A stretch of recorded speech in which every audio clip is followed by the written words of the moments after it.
What's going on, everybody? Welcome back to the TOJ Pod, TOJ Talks, Badlands crossover. Was going to come on here, about to hop on, was about to record, talk a little Jets Colts, kind of what's this mean for Aaron Rodgers and things of that nature.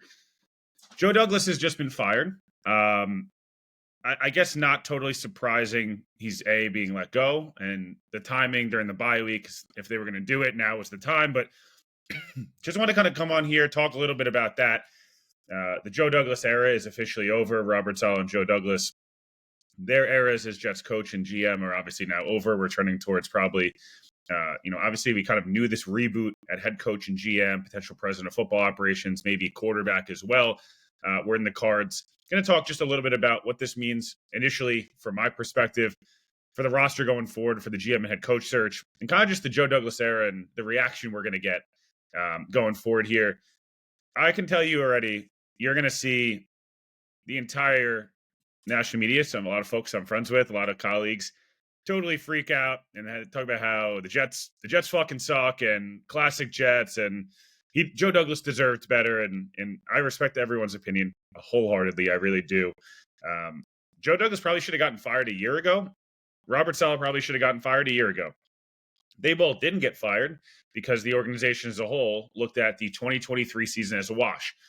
They operated that way. We saw it. Aaron Rodgers got hurt, and instantly it was, oh, nope, nothing that matters happens this year. None of it matters. We're not going to get a backup quarterback. We're not going to try to patchwork some of the offensive line. We're not going to do much there. And obviously, the Jets finished 7-10. It is what it is. Wow, they finished 7 wins with Zach Wilson and Simeon, and we know all those things. Then they go into this offseason, and they obviously do some nice things, I think we all thought going in here. And look, Rodgers has not been great by any means, right? He's been very up and down at best, and the defense regressed heavily. And look, there's a lot of factors, again, that go into why this thing failed. And it obviously all starts at the top of the Jets. We all know that, right? I don't think that's no surprise to anybody that covers the team, that watches this team week in, week out, that covers the team nationally. Woody Johnson has had a pretty rough 3 months here or so. Obviously, he dates back further, but just we'll keep in kind of context. He's had a little bit of a rough time here with being a little trigger happy and things like that. But generally speaking, from the Jets' point of view, they've been extremely, extremely patient, too patient with some of these guys. And Joe Douglas finishes 30-64 as Jets GM. Horrendous. One of the worst winning percentages you'll ever see from any GM. Getting 94 games, honestly, for Joe Douglas' sake, it probably is a good thing that he got fired now, because at least he can kind of reset, take 6 weeks of vacation, and then go back and latch on with the Eagles or the Ravens or other organizations. And he gets into TV, who knows, post this. And it also allows him to spare himself from a potential 30-70 record. Another year without the playoffs, another year where the Jets were probably at most going to get to 6 or 7 wins with the current state of where things are at. Joe Douglas's peak was a 7-win season with Zach Wilson that they collapsed and won one of their last 8 games. His other peak was getting 7 wins out of a roster last year when Aaron Rodgers got hurt, and more power to him. But that team also, again, underachieved in big moments as well, and that's just not on Joe Douglas. It's on the GM, that's on the head coach, it's on the players, the staff, etc. This all kind of dates back. Obviously, Adam Gase gets Joe Douglas the job. They were buddies, and after Adam Gase snaked Mike McCagnon, Joe Douglas kind of gave a roster of, I don't even know what you want to call the 2020 roster. It was in a true abomination, as we know. The one guy remaining that was the first Jet draft pick by Joe Douglas to get an extension. Ashton Davis is the only guy still remaining from that draft class, the infamous 2020 class. It all started back then. To help Sam Darnold, drafts Mekhi Becton and Denzel Mims, both colossal busts. And, Tristan Wirfs over Mekhi Becton. Maybe Joe Douglas is still here. He's not. He drafted Mekhi Becton, abomination as a Jets draft pick. Unfortunately, injuries, work ethic, scheme, the whole 9 yards, some of which he could control, some of which he couldn't. Denzel Mims traded back, in that draft, and a bunch of guys went before. Not that Van Jefferson and Claypool were, superstars, but those guys are still, at least in Van Jefferson's sake, still in the league, and maybe could help the Jets a little bit more and contribute. Then this is one of the real killers of the Joe Douglas era. The rattling off of Jabari Zuniga, Michael Pirine, James Morgan, Cam Clark, Braden Mann. It's just That was his first draft, though. COVID. Let's cut the guy a break. Bad roster. Sam, as much as I thought, one more year with Sam and trade back and get the 3 first rounders and build around him and the future quarterback from the 21 class, which might have been the right decision in the end. We'll never know. The Jets obviously don't, they don't do that, and it happens, and things go on. But you wipe it clean. You give him the break. Hey, it's all Adam Gase's fault, man. It's all Adam Gase. We're gonna get his guy. And Robert Saleh was a Joe Douglas hire, right? The Jets changed their reporting structure. It used to be head coach and GM both reported up to the owner. Chris Johnson's obviously the guy who ultimately hires with Woody Johnson's sign off, and Joe Douglas going out there. And these guys are on the same page. And you're feeling really good as a Jets fan. You're going, hey, man, Joe Douglas is a really well-respected football guy. And he still is, man. Like, I'm not saying he's a bad guy, that he didn't have really nice moments as a GM. But that 2021 offseason ultimately was what defines you as a GM. Had a top 2 pick, his quarterback of his choice, his coach of his choice, multiple first-round picks, a ton of cap space, and the Jets go out there. They sign Carl Lawson over Trey Hendrickson. Colossal mistake. They go out and sign Corey Davis. That doesn't work here. Obviously he had some nice moments, but overall a bit of a disaster. Guys couldn't stay healthy. The Ryan Khalils of the world, the Cliche of Semiles, etc. Just a mess. And then more importantly, the draft. Look, I've made no bones about it. I was never a fan of Zach Wilson. I was really hard on the Jets for keeping Sam. And I'm not saying I was even right, because look, Sam, for the next couple of years, bounced around and it wasn't very good in Carolina or San Francisco. Obviously, was a backup. He's found it this year, but who knows if it would have happened with the Jets, right? We don't know. And what is it going to limit their coaching search and all these things? But the Jets take Zach Wilson. And that's Joe Douglas's guy. He doesn't trade down. He doesn't do these different things that people thought potentially could help them. The Penny Sewells, the Devontae Smiths of the world, amongst a million other things. They don't do that. So, that it is what it is. That's the reality of what happened. He trades up for Elijah Vera Tucker, who I love AVT, but they did trade up and give up quite a bit to go get a guard. And the Vikings go back and take Christian Darrisaw, who's a premier left tackle in this league. So I'm not even saying the Jets ultimately fully lost that trade, but it's not like it was a trade that covered the Jets in glory, just because of the injuries. And some of that's unfortunate. That's not necessarily on Joe Douglas. Elijah Moore in the top 35 was immediately traded within 24 months.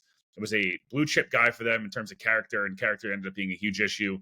They did get Michael Carter, the second in that draft. One of the best things Joe Douglas did before he kind of checked out, which I'll get to in a moment, was getting that Michael Carter extension done. There's no shame. I'm a huge fan of Michael Carter. It was great to see him. He's one of the best slot corners in the league, and getting that extension done. But, that draft, they'd have Jamie and Sherwood, who's eventually developed here, and Jason Pinnock, who they ended up cutting, Brandon Eccles. But, Hamza Nasruddin ended up being a total bust. Michael Carter was off the team again within, 24 months. So the Jets kind of leave 2021, and you're still feeling good about Douglas. You're still feeling good about Saleh. Obviously, really rough year, but hey, they're gonna do a bunch of different things going forward here to improve this team. Again, a bunch of cap space and a bunch of different things. The 2022 class is where, if you're Joe Douglas, you're gonna, when you go in interviews the rest of your career, you're gonna talk about Sauce, Garrett, Jermaine, Brees.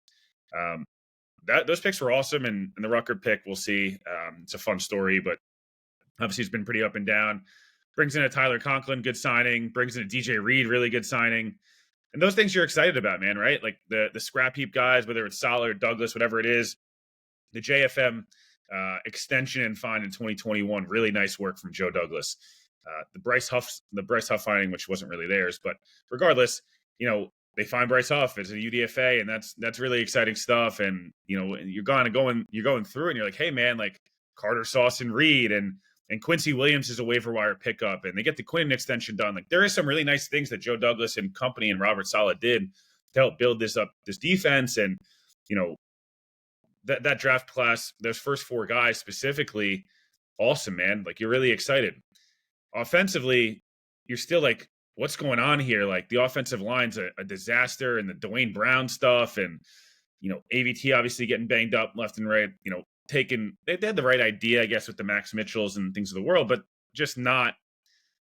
Those picks didn't hit. Like they just weren't hitting on mid-round guys at all. And the Michael Clemens pick has come out and probably lost them 3 games this year alone. And then it's you just keep fast forwarding, and it's like missed out on Marcus Williams. Joe Douglas has got his price. It's like, damn, okay, you're not going to address safety, and they go with Whitehead and stuff, and it just doesn't really work. Wholeheartedly.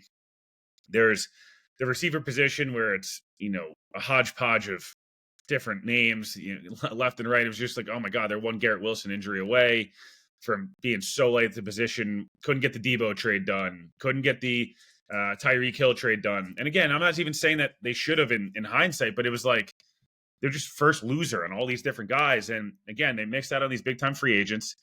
It felt like, or they, at times obviously had to overpay. Yes, there's some nice moves in there, but generally speaking, some disappointing stuff. And it just felt like at the end of the day, look, Malachi Corley in the third round this year. I mean, maybe he ends up being a good player, but like you told us, he was fifth on your board, and the guy can't contribute on a roster where they only have two starting receivers right now. It seems like Devontae was all a Woody thing. Rodgers was Woody pushing over the thing, and that Saleh, Douglas might have wanted Carr, and it's like Derek Carr's been an abject disaster in New Orleans. So I say all this to say this. The Jets' future is not totally screwed, right? Quarterback is going to be a huge talking point and going to be a huge issue going forward. There is no doubt about that. There are some really nice pieces on this roster, some younger pieces, even some guys that are locked into extensions, the Quinnens of the world, as I mentioned, Michael Carter's of the world, et cetera, that are guys that they've gotten extensions done with. You're going to have to get Brees and Garrett and these different guys. But there's a core group that long-term, a GM or head coach coming in here is going to have a decent situation. It's not the best situation for sure, because again, it all starts at the top, and who's making the decisions? Is it Woody? Is it Chris? Is it the kids? Is it Jaime? Whoever?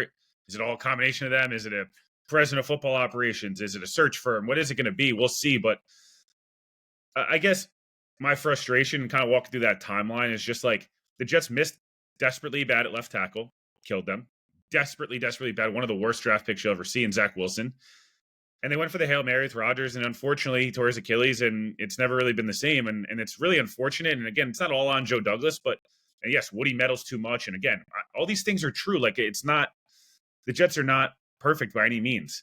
But I can already see it, the shock value. Oh, my God. Like, Joe Douglas was amazing here. Look at the 2020 class. Like, I don't know, man. Like, it was the most obvious thing in the world to say Sauce and Garrett in a lot of ways. Like, I think they didn't take Icky, I guess. But, like, generally speaking, a lot of these picks, like, weren't – Jermaine was a guy who's projected a top 10 guy, and he fell in the draft. Like, good for the Jets for getting him. But, like, I don't throwing a parade when your career high as a GM wins is 7 is just – it's just crazy to me. Like, everyone was going to go.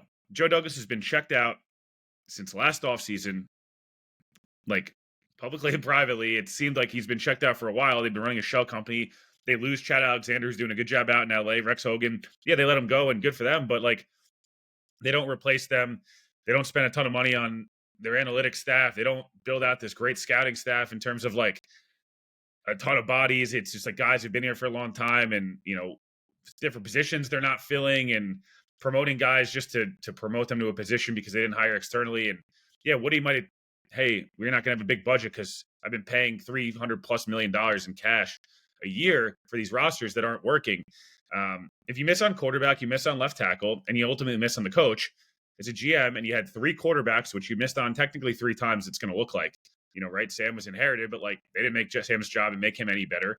They obviously totally missed on Zach. They missed on backup quarterback. They missed on, ultimately, it seems like they might have missed on Rodgers, although again, I don't blame them for that at all.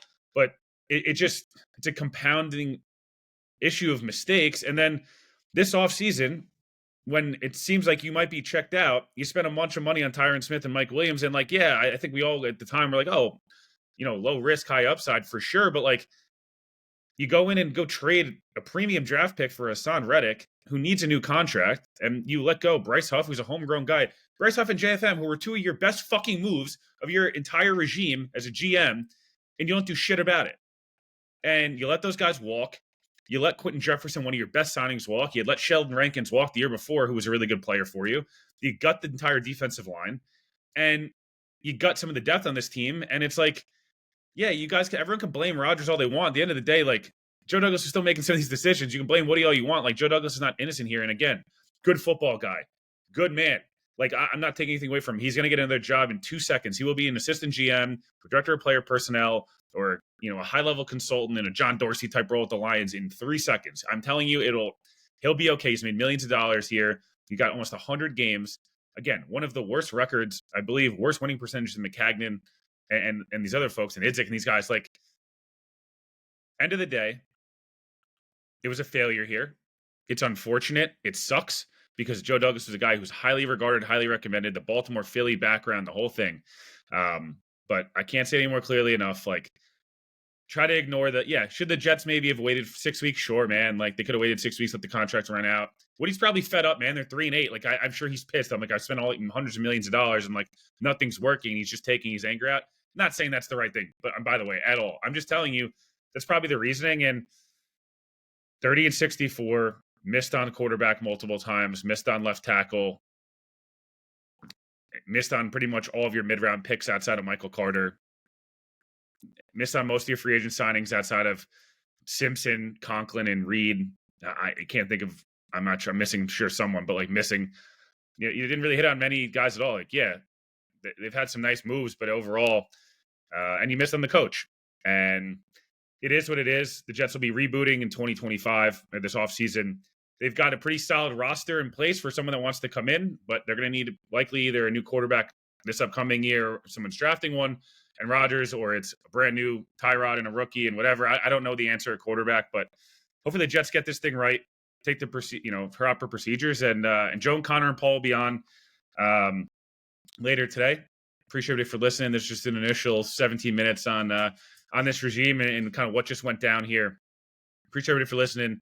Again, Joe Douglas has been fired. I'll be back on the TOJ pod feed tomorrow with some more Colts and Joe Douglas reactions. This marinates. Appreciate everybody for listening. We'll talk to you guys soon.